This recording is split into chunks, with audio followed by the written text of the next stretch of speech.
चंदा चले तारे चले ये सारा संसार चले। आदि श्री का हाथ पकड़ के दूर गगन के पार चले। चंदा चले तारे चले ये सारा संसार चले। ईश्वर पुत्र का हाथ पकड़ के दूर गगन के पार चले। चंदा चले तारे चले ये सारा संसार चले। ईश्वर पुत्र का हाथ पकड़ के दूर गगन के पार चले। चंदा चले तारे चले।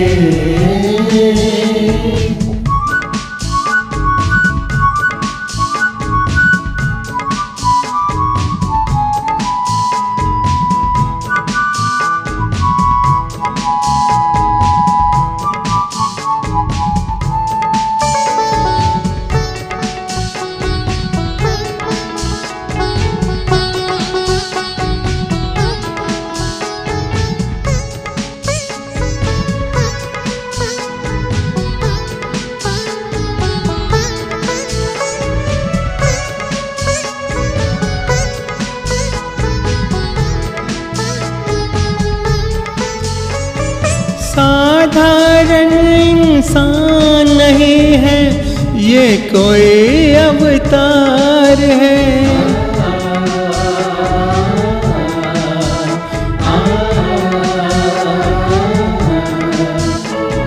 साधारण इंसान नहीं है ये कोई अवतार है। वो ही पाते इनका दर्शन, वो ही पाते इनका दर्शन जिनके हृदय में प्यार पले। ईश्वर पुत्र का हाथ पकड़ के दूर गगन के पार चले। चंदा चले तारे चले ये सारा संसार चले। ईश्वर पुत्र का हाथ पकड़ के दूर गगन के पार चले। चंदा चले तारे चले ये सारा संसार चले। ईश्वर पुत्र का हाथ पकड़ के दूर गगन के पार चले। चंदा चले तारे चले।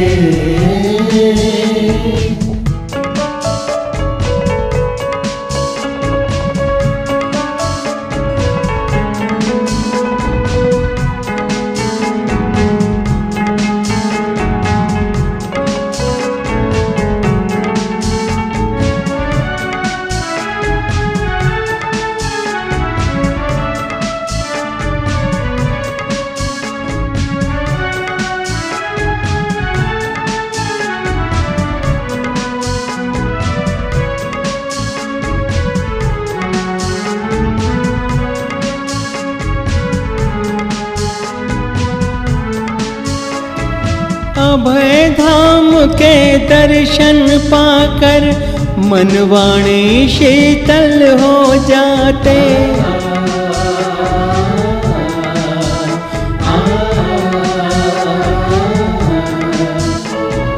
अभय धाम के दर्शन पाकर मनवाणी शीतल हो जाते। हंसते और मुस्काते देखा, हंसते और मुस्काते देखा इनसे हम तो जब भी मिले। ईश्वर पुत्र का हाथ पकड़ के दूर गगन के पार चले। चंदा चले तारे चले ये सारा संसार चले। ईश्वर पुत्र का हाथ पकड़ के दूर गगन के पार चले। चंदा चले तारे चले ये सारा संसार चले। ईश्वर पुत्र का हाथ पकड़ के दूर गगन के पार चले, चंदा चले तारे चले।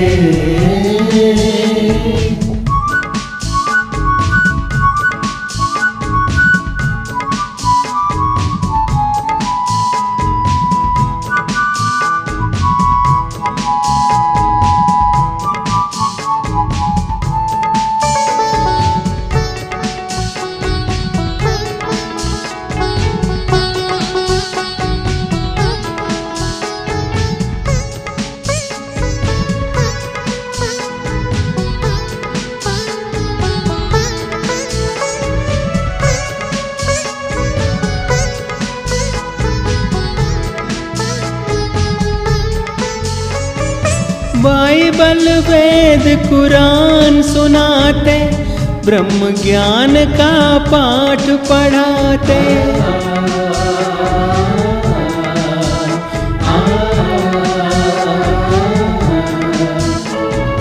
बाइबल वेद कुरान सुनाते, ब्रह्म ज्ञान का पाठ पढ़ाते।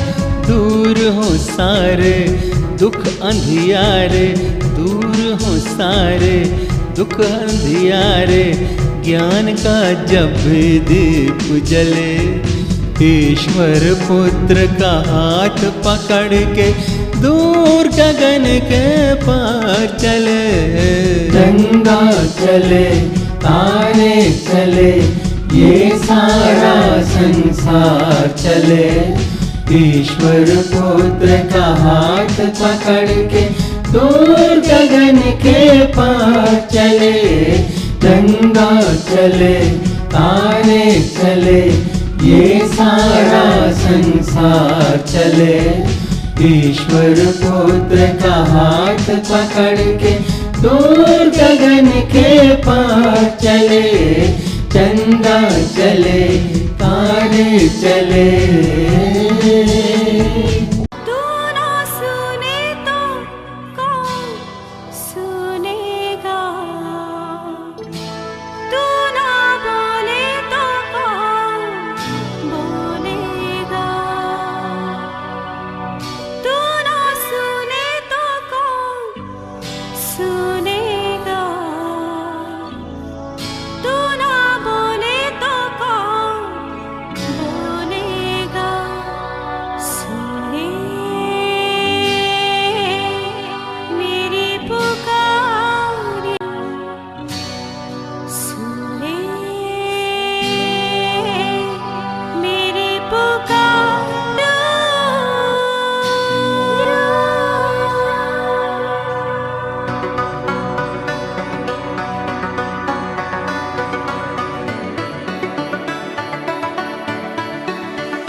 हे धरती पर बिखरे हुए लोगों, पूर्ण ब्रह्म परमेश्वर को हम धन्यवाद देते हैं, क्योंकि उन्होंने हमें तथा भगवान कल्कि जी के लिए 28वां कलयुग में धरती पर धर्म को चारों चरण में लाने का भार सौंपा। जो भी लोग फेसबुक और यूट्यूब से जुड़े हुए हैं तथा उन तमाम ईश्वर के सेवक और सेविकाओं को इस गुरु पर्व में मैं ईश्वर पुत्र आदि श्री अरुण आप सभी को इस ईश्वरीय सभा में अभिनंदन करता हूँ, स्वागत करता हूँ। हे मनुष्य, जब वैदिक मार्ग बिल्कुल ही नष्ट हो जाएंगे, जब लोग मनमाना आचरण करने लगेंगे, पंडित लोग वेद बेचने लगेंगे, स्त्रियां कठोर स्वभाव वाली हो जाएगी, परिवार नाम की संस्था लगभग लुप्त हो जाएगी, परिवार में लोग अपना जीवन असुरक्षित महसूस करने लगेंगे, पत्नी बेटा के साथ मिलकर के अपने पति का हत्या करवा देगी, लुटेरे शासक तथा लुटेरे राजा राज्य करने लगेंगे। तब ऐसी दशा में विराट पुरुष का 3 भाग मनुष्य का रूप धारण कर ईश्वर पुत्र आदि श्री अरुण नाम से धरती पर लोगों के सामने आकर के वैदिक धर्म का उपदेश करेंगे, पापियों का संहार करेंगे और धर्म को चारों चरण में लाने के लिए भगवान कल्कि के साथ उपस्थित होंगे।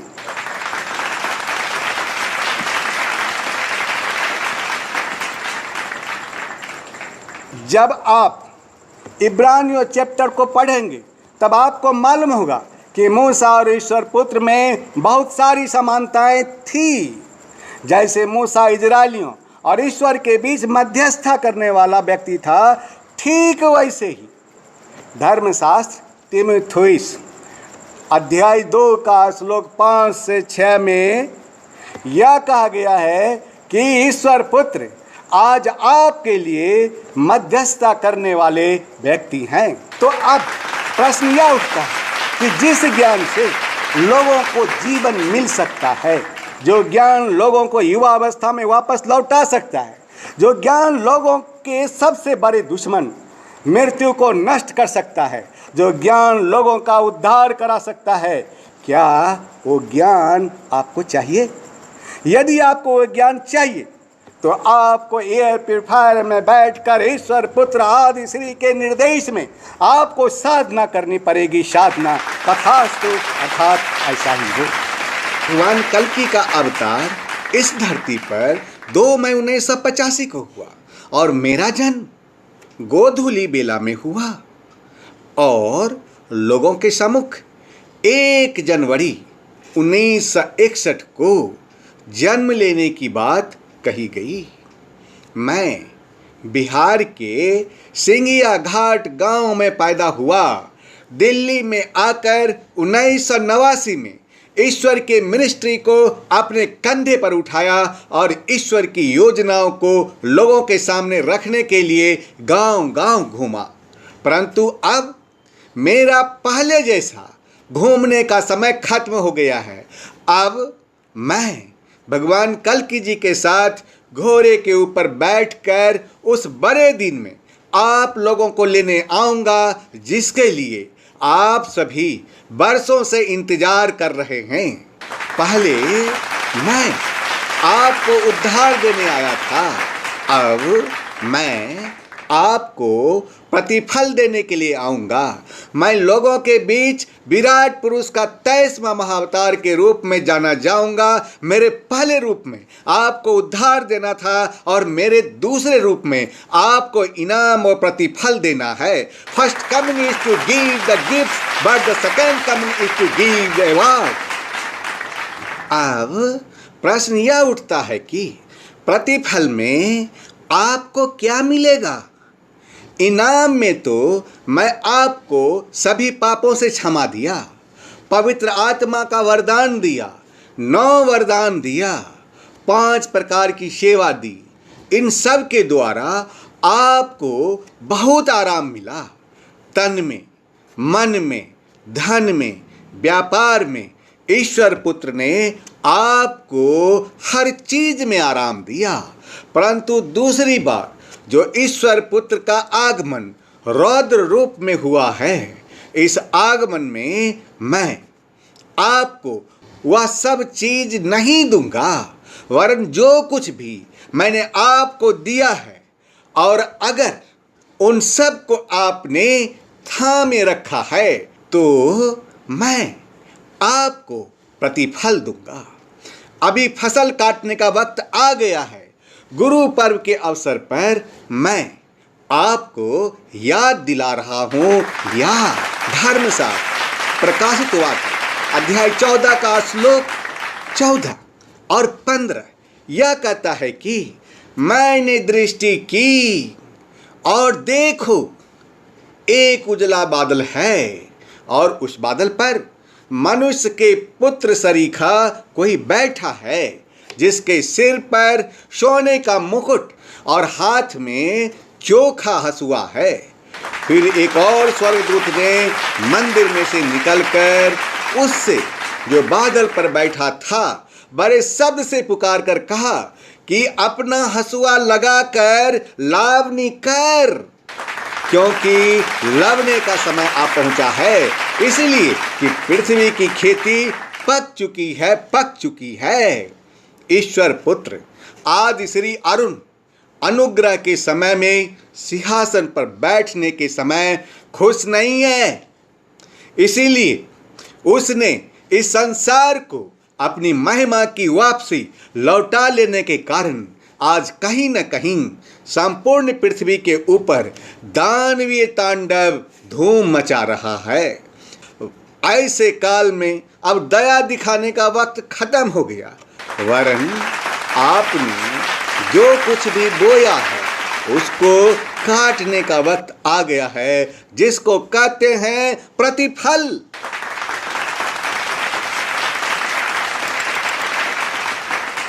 अब प्रश्न यह उठता है कि आपने बोया क्या?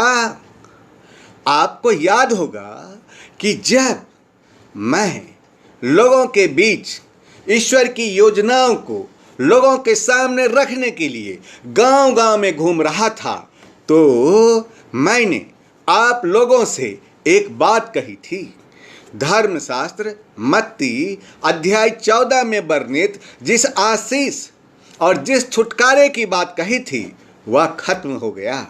मैं उस समय आप लोगों को रोगों से छुटकारा दिलाया, अंधों को आंखें दी, लंगड़े को पैर दिया, बांझन को पुत्र दिया, मरने वाले को मृत्यु से बचाया, हवा को रोका, आंधी को रोका, वर्षा को रोका, गर्मी को रोका, और जो वेंटिलेटर पर था उसको जीवन दिया। समुद्र में जल पर चल करके लोगों का प्राण बचाया, लोगों को पाप से मुक्त किया, लोगों के शरीर के अंदर से दुष्ट आत्मा को बाहर निकाला। परंतु अब तो प्रतिफल पाने का वक्त आ गया है। आपको मेरी बातें याद होगी। मैंने आपसे कहा था कि तुम्हारा मन व्याकुल न हो, तुम परमेश्वर पर विश्वास रखते हो तो मुझ पर भी विश्वास रखो। धर्मशास्त्र यूहन्ना अध्याय 14 का श्लोक 1 से 4 उल्टा करके देखो। ईश्वर विरोधी लोग हो, चाहे ईश्वर विरोधी शासन, चाहे वह राजनीतिक स्तर पर हो, चाहे वह जातीय स्तर पर, चाहे वह आर्थिक स्तर पर हो, चाहे जादू टोने और अंधकार की शक्ति के आधार पर हो, चाहे गरीबी के आधार पर हो, हमें तो उनमें से अंधकार की सत्ता की बदबू आ रही है। बदबू कहीं न कहीं ऐसा महसूस हो रहा है कि अब वह ईश्वर पुत्र रौद्र रूप में आ चुका है। इससे ईश्वर पुत्र की नाराजगी नजर आ रही है, नाराजगी। अब आपके पास में केवल 2 ही ऑप्शन हैं, केवल 2, जो आपको पूर्ण ब्रह्म परमेश्वर तक पहुंचाने में आपकी मदद कर सकते हैं। वह है नंबर 1, ईश्वर पुत्र आदि श्री अरुण का जो वचन आपके दिमाग में रखे हैं उसको याद करो। नंबर 2, आपके शरीर में रहने वाली पवित्र आत्मा ईश्वर पुत्र की आत्मा को हे पिता कहकर पुकारती है और पवित्र आत्मा का मंदिर जो आपके शरीर में है। ऐसी स्थिति में ईश्वर पुत्र के दिए गए वचन को याद कर ईश्वर की उपस्थिति का एहसास अंदर ही अंदर करो और ऐसे ही व्यक्ति को मैं सुरक्षा, सुख, शांति और अनंत जीवन का मुकुट दूंगा, मुकुट। इसीलिए ऐसे समय में आपको मजदूरी कैसे मिलेगी, इस ओर आपका ध्यान होना चाहिए। ईश्वर पुत्र के हृदय का जो धड़कन है वह बात आप सुन लीजिए। आप डॉक्टर हों, चाहे आप इंजीनियर हों, चाहे आप नेता हों, चाहे आप मंत्री हों, चाहे आप करोड़पति हों, अब इस सब का कोई काम नहीं है। आप लोग इन तमाम चीज़ों का उपयोग कर चुके हैं, परंतु अब जब ईश्वर पुत्र मजदूरी देने के लिए आए हैं तो चाहे आप डॉक्टर हों, चाहे इंजीनियर हों, चाहे नेता हों, चाहे मंत्री हों, चाहे करोड़पति हों, उनका अस्तित्व खत्म हो गया। अब सबके कर्म देखे जाएंगे, कर्म। कोरोना, अग्रिम कोरोना, राजनीतिक दबाव, सामाजिक दबाव, पारिवारिक दबाव, जातीय दबाव, धार्मिक दबाव, इन सब से अपने आप को हटाकर अपनी सोच को बदलो। आपके पास ईश्वर पुत्र के वचन, ईश्वर पुत्र के शब्द, ईश्वर पुत्र की शिक्षा, ईश्वर पुत्र के निर्देश जो कुछ भी हैं उसको थामे रहो। अब किसी भी वक्त भगवान कल्कि के साथ या ईश्वर पुत्र आपके कामों का प्रतिफल देने के लिए घोड़े पर सवार होकर आ सकते हैं। हे मनुष्य, इब्रानियों और 2 कुरिन्थियों के अनुसार जैसे मूसा को पुराने नियम में इजरायलियों को मिस्रियों से छुड़ाने के लिए नियुक्त किया गया था, ठीक उसी प्रकार, ठीक वैसे ही नए नियम में इस ईश्वर पुत्र को संपूर्ण मानव जाति के उद्धार के लिए पूर्ण ब्रह्म परमेश्वर के द्वारा नियुक्त किया गया है, नियुक्त। और जब ईश्वर इजरायलियों को मिस्रियों के हाथ से छुड़ाया तब केवल वही लोग वादे के देश में पहुंच पाए जो अंत तक ईश्वर में बने रहे। और रास्ते में बहुत सारे लोग मारे भी गए क्योंकि वे हारून के बहकावे में आकर अपने ईश्वर से दूर हो गए और सोने के बछड़े की मूर्ति को ईश्वर मानकर पूजा करने लगे। धर्मशास्त्र 1 कुरिन्थियों अध्याय 10 का श्लोक 1 से 11 यह कहता है कि हे भाइयों, मैं नहीं चाहता कि तुम इस बात से अज्ञात रहो कि हमारे सब बाप दादे बादल के नीचे थे और सब के सब समुद्र के बीच से पार हो गए।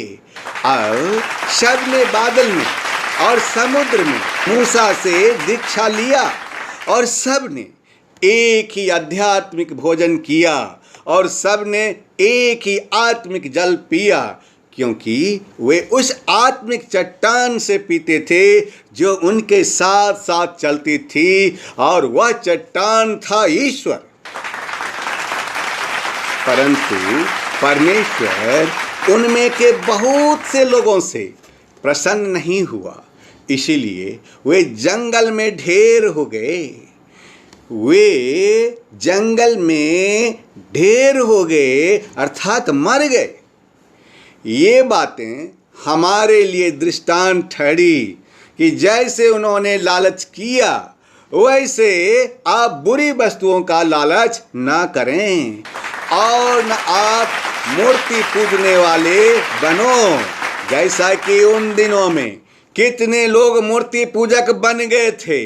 जैसा लिखा है कि लोग खाने पीने, बैठने, खेलने, कूदने के लिए उठे, और न आप व्यभिचार करें जैसा उनमें से कितनों ने किया था। एक दिन में 23,000 लोग मर गए थे।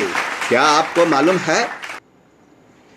और न आप प्रभु को परखें, जैसे कि उन दिनों में कितनों ने ऐसा गलती किया था और वे सांपों के द्वारा नाश किए गए।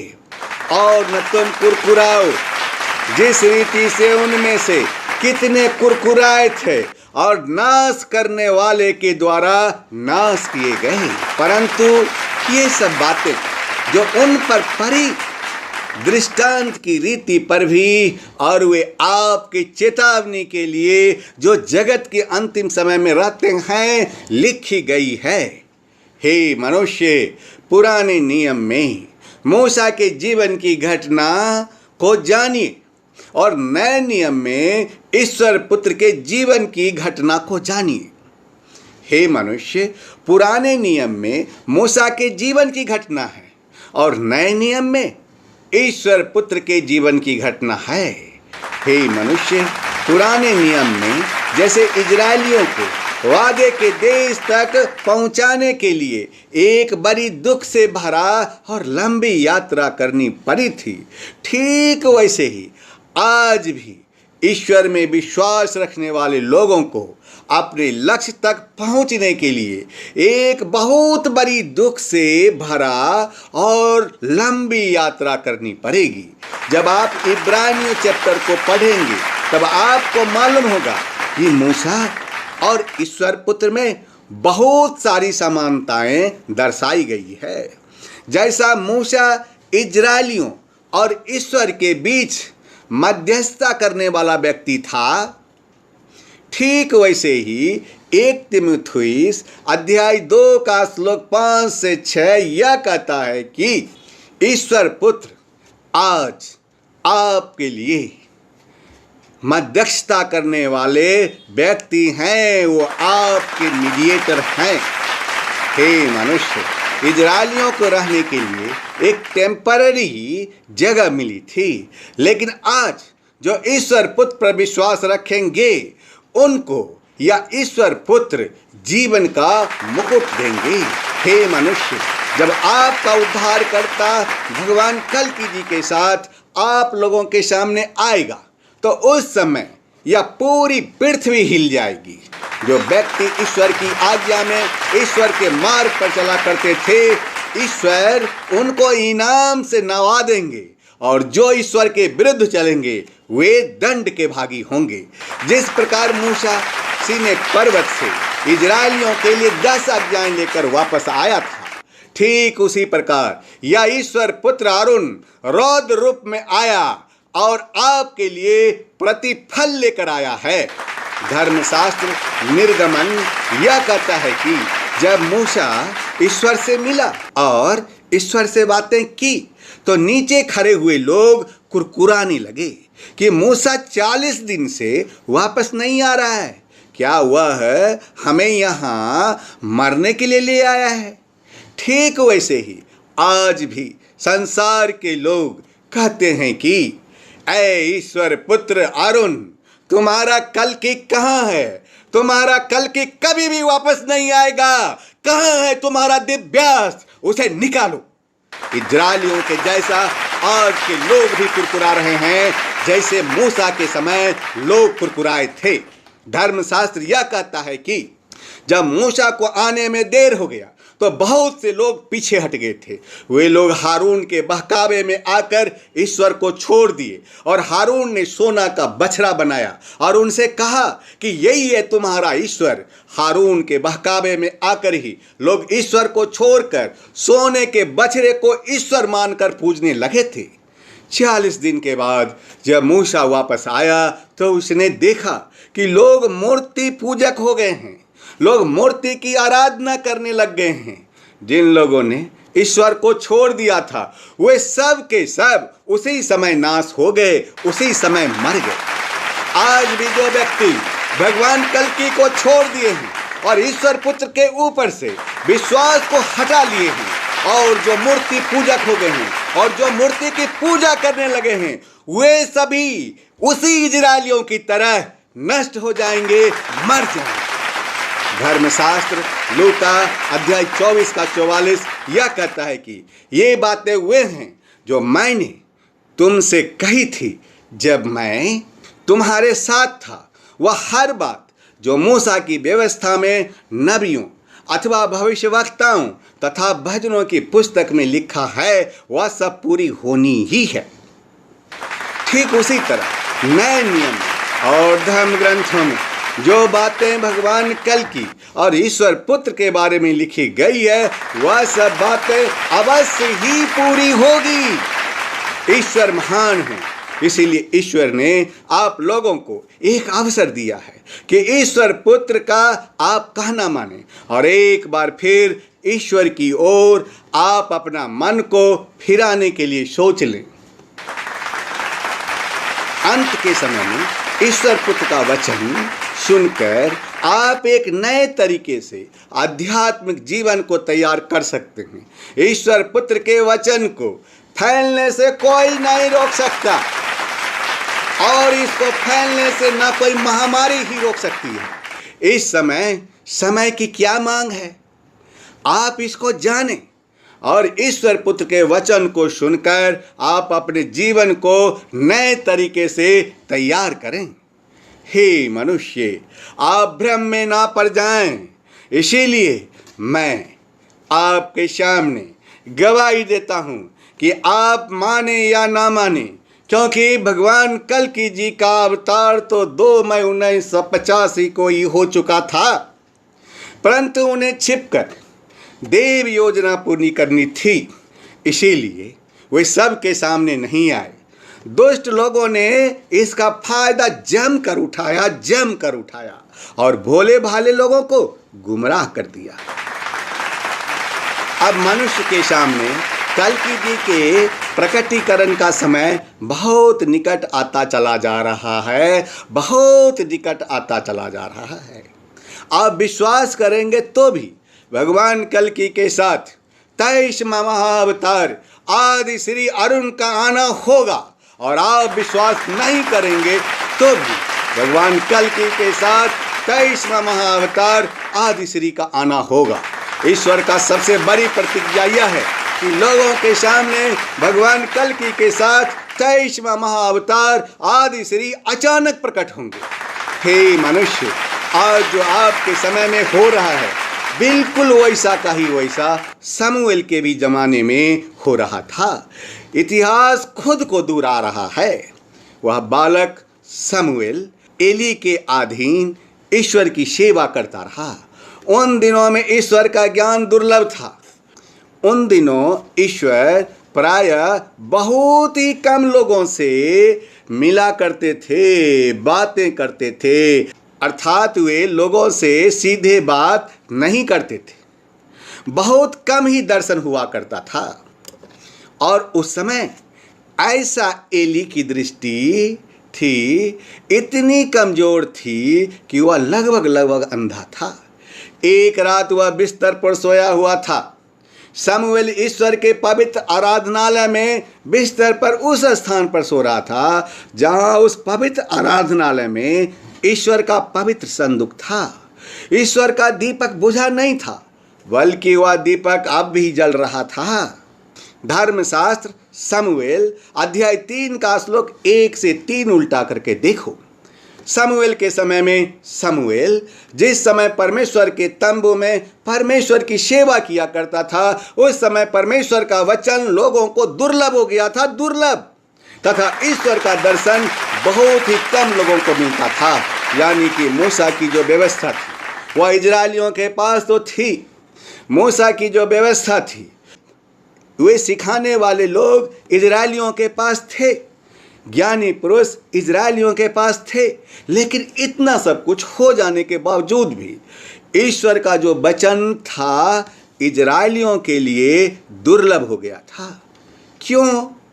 क्योंकि ईश्वर के वचन का सही प्रकाशक जो था वह इजरायलियों को नहीं मिल रहा था, क्योंकि उसके पास ना कोई भविष्यवक्ता था, ना कोई दर्शन देखने वाला था, कोई नबी नहीं आ रहा था जो ईश्वर का दर्शन लेकर के इजरायलियों को बता सके।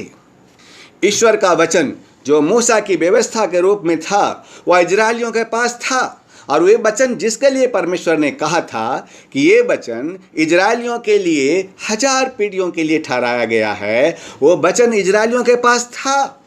उस वचन की कमेंट्री इजरायलियों के पास थी। उनके पास जो ज्ञानी पुरुष थे वे इतने ज्ञानी थे कि आज के समय के बड़े बड़े प्रोफेसर भी उनके आगे फेल।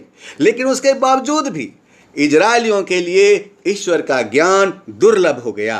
क्योंकि वचन तो सिखाया जा रहा था, लेकिन उस प्रकार नहीं सिखाया जा रहा था जैसा कि ईश्वर चाहते थे कि उनका वचन सिखाया जाए।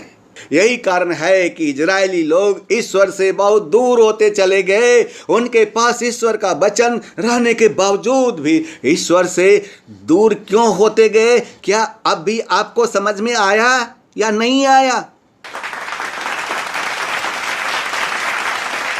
यहूदियों का इतिहास यह बताता है कि जब सीनै पर्वत पर ईश्वर ने अपनी 613 आज्ञाएं मूसा को दी थी, लेकिन उनमें से 10 आज्ञाएं ईश्वर ने सारे इजरायलियों को दी थी।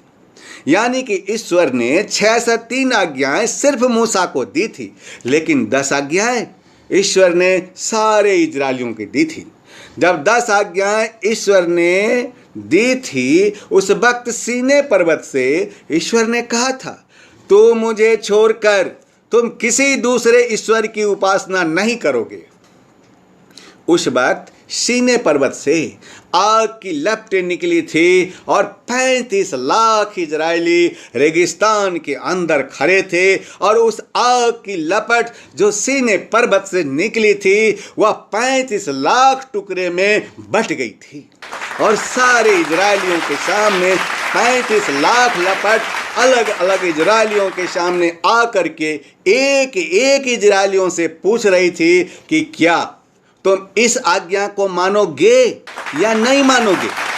उस समय प्रत्येक इजरायलियों ने कहा था कि हम इस आज्ञा को मानेंगे, और जैसे ही सभी इजरायली आमीन कहकर चिल्लाते थे, वैसे ही 35 लाख आग की लपटें सीनै पर्वत की ओर जाते थे, और वे सब मिलकर एक आग की लपट बन जाते थे और पटिया के ऊपर उस आज्ञा को गोद देते थे।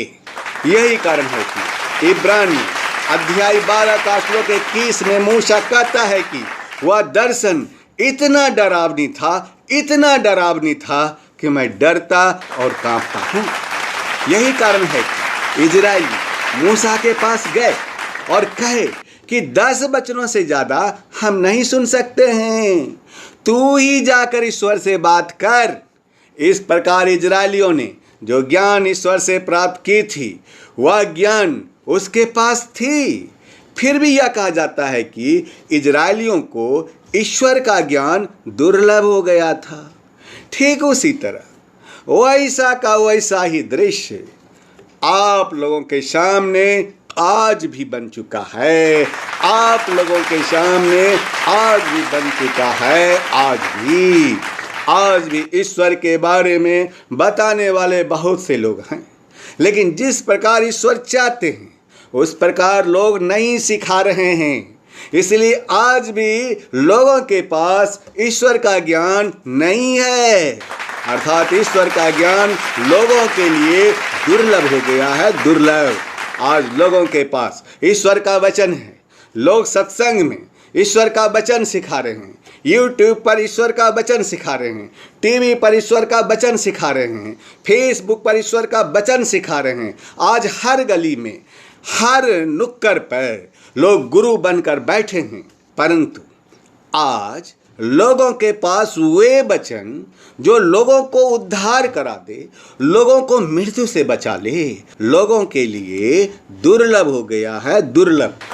जिस ज्ञान से लोगों को जीवन मिल सकता है, जिस ज्ञान से लोगों को युवावस्था में वापस लौटाया जा सकता है, जिस ज्ञान से लोगों का सबसे बड़ा दुश्मन मृत्यु को नष्ट किया जा सकता है, जो ज्ञान लोगों का उद्धार करा दे, वो ज्ञान इन लोगों के लिए दुर्लभ हो गया है। दुर्लभ। अब प्रश्न यह उठता है कि जिस ज्ञान से लोगों को जीवन मिलेगा, जो ज्ञान लोगों को युवा अवस्था में वापस ले आएगा, जो ज्ञान लोगों के सबसे बड़ा दुश्मन मृत्यु को नष्ट कर देगा, जो ज्ञान लोगों का उद्धार करा देगा, क्या वो ज्ञान आपको चाहिए? यदि हां, यदि आपको वो ज्ञान चाहिए तो आप एयर प्यूरिफायर मशीन में बैठकर ईश्वर पुत्र आदि श्री अरुण के निर्देश में साधना करना अभी से शुरू कर दो, अभी से, इसी वक्त से।